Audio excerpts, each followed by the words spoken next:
Alright guys, the first 12 major Arcana tarot cards are done. It's time to make the second half. I've got a very special announcement at the end of this video, so make sure to stick around for that. The first card we're working on today is the Hanged Man Arcana. I've always been curious why the traditional card had them hanging upside down by their foot, and apparently this was a common torture and execution tactic during medieval times. The Hanged Man Arcana represents the fact that sometimes small sacrifices are necessary for benefiting the bigger picture. It seems a bit morbid at first glance, but drawing this card during a tarot reading is really just a sign that something in your life is holding you back. It's human nature to grow attached to the things we care about, but sometimes those attachments can get in the way of what's important. If you draw the Hanged Man, it might be a good idea to evaluate what isn't benefiting you in order to focus on more important aspects of your life. Whether it's relationships, ambitions, or material possessions, sometimes sacrifice is the best step towards self-improvement. The next card is the Death card. Contrary to what you might think this card means, it's actually a surprisingly positive card. The Death Arcana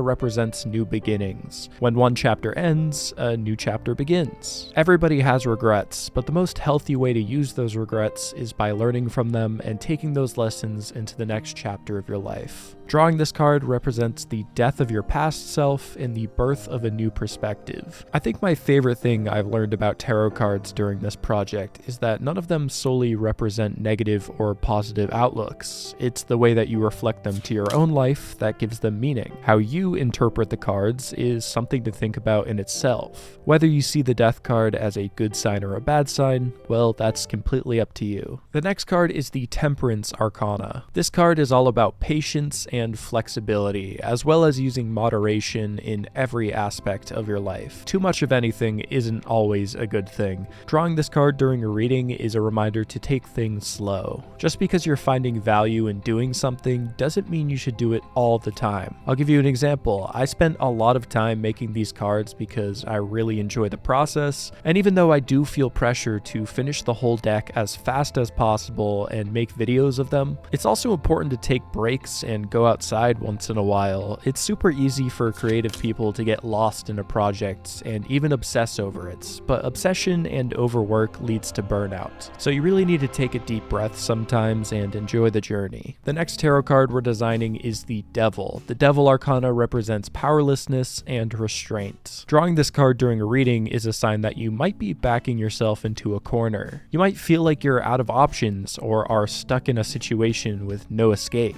The truth is, even if you might struggle to see it, there's always a way out of tough situations. You just need to open your mind and think outside the box. The meaning of the Devil card seems to take a lot of inspiration from the Greek god Hades, who holds his victims captive in the underworld. In mythology, the only way to escape Hades' grasp is with a sharp mind and abstract thinking. The next card is the Tower. Remember what I said about how all the tarot cards could either have positive or negative meanings?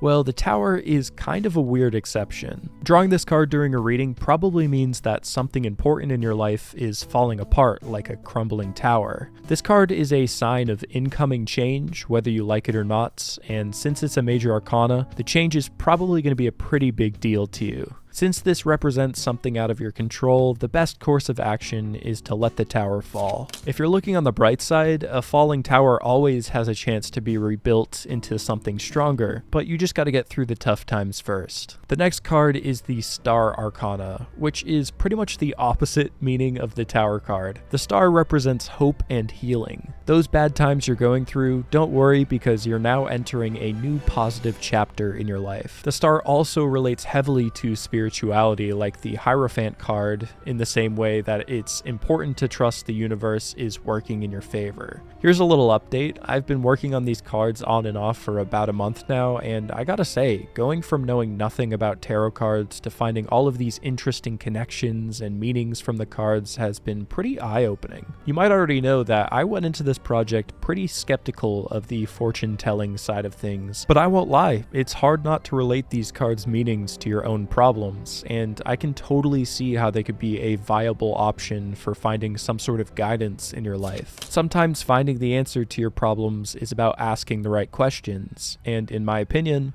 that's what tarot is all about. Next up is the Moon Arcana. This tarot card is a bit tricky to define, but I'll try my best. The moon basically represents our fears and self-doubts. Drawing this card means that maybe you should double check the things you think to be true, because they might actually not be. I think that sometimes we tell lies to ourselves about the things we aren't capable of, and that just ends up holding us back. I guess the only real way to counteract this is just by taking a risk to find out. I wanted this card to mirror the Star Arcana in design because I think there are a lot of similarities. They're both about looking within to find answers, so they pair nicely together. The next tarot card I made was the Sun card, and I gotta say, this one was a surprising challenge. I think the main problem was that I had no idea how to draw the sun besides the way I used to as a kid in a coloring book, so you'll see at some point I just scrapped it completely and started over, which was honestly probably for the best. But hey, let's keep it positive because the sun is all about happiness and optimism. Drawing this card during a tarot reading is a positive sign that things are working out for you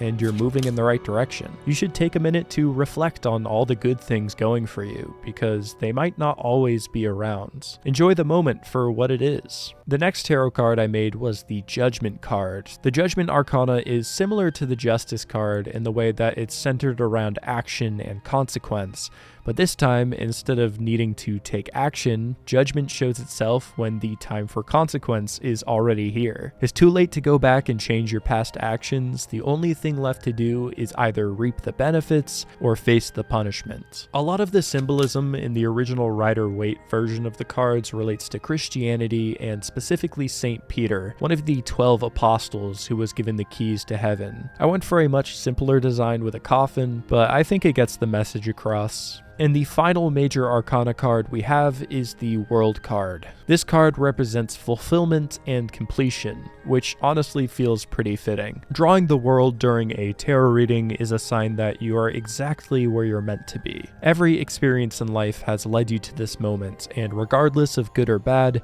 you're doing exactly what you're supposed to. I feel like I've changed a lot as a person while making these cards. I went from somebody who thought tarot cards were a little out there and weird to someone who can truly appreciate the power that they hold. To me, tarot is really about finding abstract ways to solve everyday problems, and I've certainly started to carry the lessons from these cards into my own life. But there are still 56 minor arcana cards to complete, so I hope you'll continue to join me and learn as we go. Now time for a special announcement for those who stuck around to the end. If you yourself would like to start doing your own daily tarot readings, I'm actually working on a tarot game for PC and mobile. It's called Cards of the Oracle, and my plan is to release it once all the cards are complete. In the game, you'll be able to do a bunch of different styles of readings, as well as learn about the meanings behind the cards from the Oracle herself. There's not much else I can share just yet, but look forward to more updates in the future. Anyways guys, thanks so much for watching and supporting me.